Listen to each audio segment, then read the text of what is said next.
திமுக காங்கிரஸ் கூட்டணி தொடருமா என்பதை பொறுத்திருந்துதான் பார்க்க வேண்டும் என மத்திய இணையமைச்சர் பொன் ராதாகிருஷ்ணன் தெரிவித்திருக்கிறார்.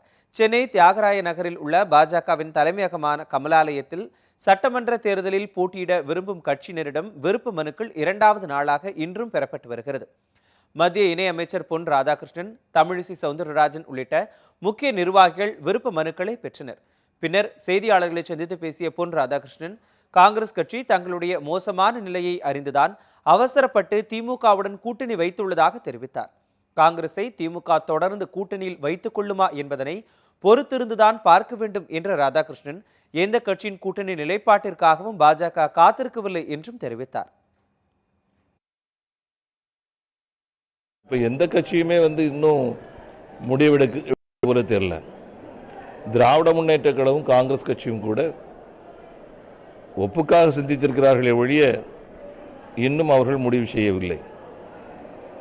4 அணி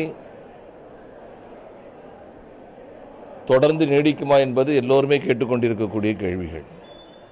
அண்ணா திராவிட முன்னேற்ற கழகம் தன்னுடைய கூட்டணியை முடிவு செய்யவில்லை. ஆகவே எல்லா கட்சிகளும் இந்த நிலையில் இருக்கும்போது பாரதிய ஜனதா கட்சி அவசர